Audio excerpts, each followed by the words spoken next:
Entre 1980 y los años 2000, el Perú vivía el periodo más violento de su historia, el conflicto armado interno. Este enfrentamiento dejó cerca de 70.000 víctimas, superando incluso las cifras de la Guerra de la Independencia o la Guerra con Chile. Fue protagonizado por los grupos subversivos Sendero Luminoso y el MRTA, y evidentemente al Estado peruano. Durante estos años se cometieron graves violaciones a los derechos humanos, y sus efectos siguen marcando la sociedad peruana hasta hoy. Un ejemplo clave es el documental Caminantes de la Memoria, que recoge testimonios de exmilitares, exsenderistas y familiares de víctimas, especialmente en Ayacucho, la región que fue más golpeada por el conflicto. La película explora el dolor que aún persiste, e incluso más de una década después del fin del conflicto, y nos invita a mirar con más empatía estas distintas experiencias. Por eso, el título de esta investigación es Percepciones de familiares de militares sobre el conflicto armado interno a partir de la película Caminantes de la Memoria. Para esta investigación se ha planteado la siguiente pregunta general: ¿cuáles son las percepciones de los familiares de militares sobre el conflicto armado interno a partir de la película Caminantes de la Memoria? Siguiendo en esa línea, se ha visto pertinente realizar 3 preguntas específicas a partir de lo anterior. La primera es: ¿cómo perciben los familiares de militares la actuación de las Fuerzas Armadas en la película Caminantes de la Memoria? ¿Cómo perciben los familiares de militares las actuaciones de los grupos subversivos en la película Caminantes de la Memoria? Y por último, ¿cómo perciben los familiares de militares el rol de las organizaciones de derechos humanos en la película Caminantes de Memoria? Siguiendo con los objetivos, el objetivo general para esta investigación es analizar las percepciones de familiares y militares sobre el conflicto armado interno a partir de la película Caminantes de la Memoria. Dadas las preguntas específicas, los objetivos específicos planteados son: analizar las percepciones que tienen los familiares y militares sobre la actuación de las Fuerzas Armadas en la película Caminantes de la Memoria; analizar las percepciones que tienen los familiares y militares sobre la actuación de los grupos subversivos en la película Caminantes de Memoria; y por último, analizar las percepciones que tienen los familiares sobre la actuación de la Organización de los Derechos Humanos en la película Caminantes de la Memoria. Siguiendo con las categorías, tenemos que la categoría general es el conflicto armado interno. Tenemos la categoría A, que es las Fuerzas Armadas; la categoría B, que son los grupos subversivos; y la categoría C, que son las organizaciones de los derechos humanos. En el estado de la cuestión estamos manejando 3 ejes. El primer eje es la evolución del cine peruano sobre el conflicto armado interno. El segundo eje es problemas en la representación y memoria. Y por último, las voces olvidadas y perspectivas desconocidas. En el marco teórico tenemos 4 conceptos. El primero es: ¿qué es el conflicto armado interno? El segundo, la representación del conflicto armado interno en el cine peruano. El tercero, la relación del cine y la memoria. Y por último, las memorias de militares sobre el conflicto armado interno. Para esta investigación, la metodología que se va a utilizar es de paradigma interpretativo y el modo cualitativo, pero se explicarán ambos más adelante.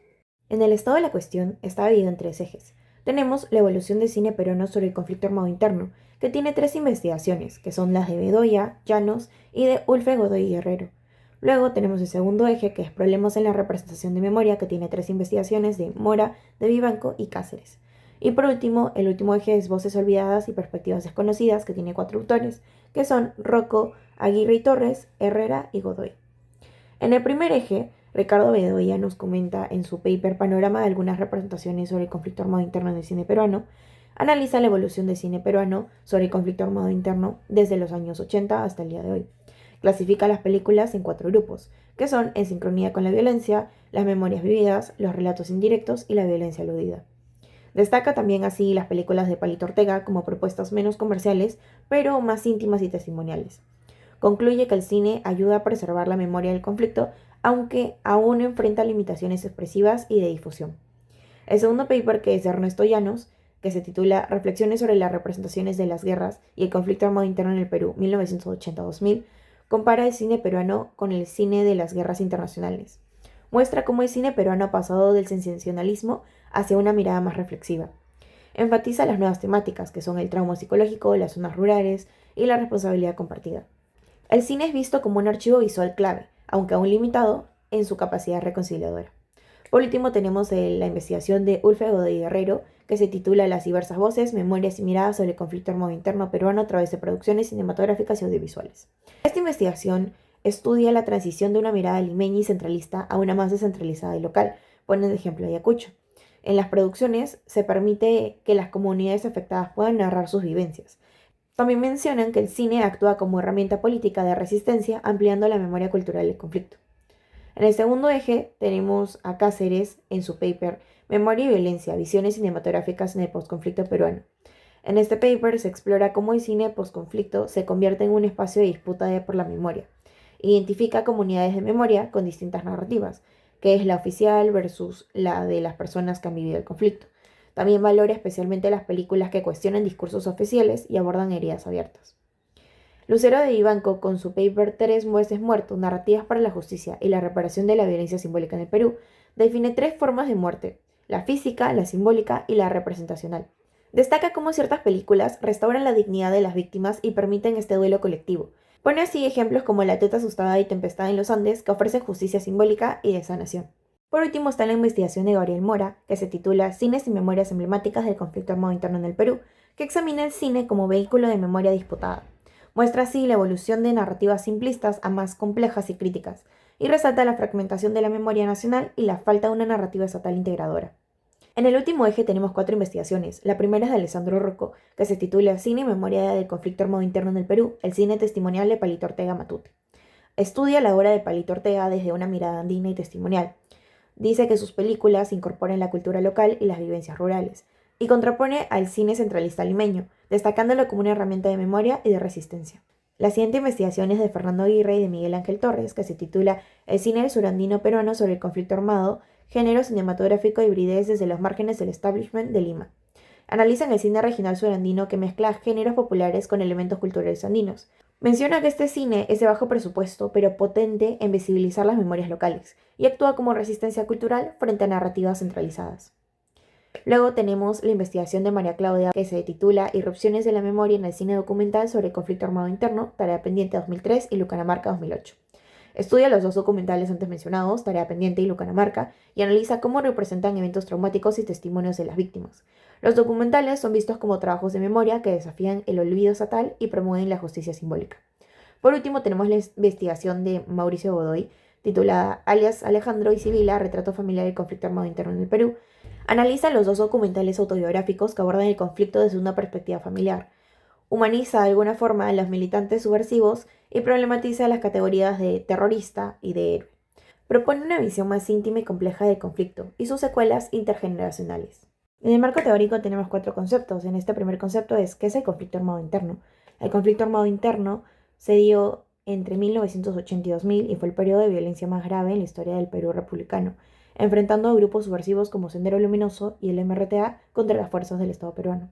Este conflicto afectó profundamente a las comunidades rurales andinas y evidenció las desigualdades estructurales del país. Según el informe de la Comisión de la Verdad y Reconciliación en 2003, se cometieron violaciones sistemáticas a los derechos humanos, tanto por las fuerzas del Estado peruano como por los grupos subversivos. El Estado inicialmente negó la existencia de un conflicto interno, lo que retrasó una propuesta y respuesta adecuada y generó políticas represivas, mientras Sendero Luminoso usó el terror como herramienta política. El MRTA, por su parte, apostó por una línea más visible y simbólica. Es ahí la mayor diferencia entre ambos grupos subversivos. La sociedad civil quedó atrapada en medio de este enfrentamiento, y surgieron estrategias de resistencia como las rondas campesinas, que también replicaron dinámicas violentas, y a la fecha muchas familias siguen buscando a sus desaparecidos, más que nada las personas que viven y fueron centro de este conflicto. El segundo concepto es representación del conflicto armado interno en el cine peruano. El cine peruano ha sido un espacio de disputa por la memoria del conflicto. Existen algunas representaciones que oscilan entre lo documental histórico y expresiones más poéticas o emocionales. Estas películas no solo narran hechos, sino que construyen sentido sobre el pasado influenciado sobre la memoria colectiva. Los relatos varían según su origen. El cine producido en Lima ha dominado los circuitos oficiales, tendiendo a representar a las comunidades andinas como víctimas pasivas, mientras que el cine regional, aunque un poco marginalizado, ofrece visiones más complejas y locales del conflicto. El tercer concepto es relación entre cine y memoria. El cine no solo representa la memoria, sino que la construye activamente como parte de un proceso social. En contextos de violencia, como el peruano, actúa como un espacio de catarsis, reflexión y disputa.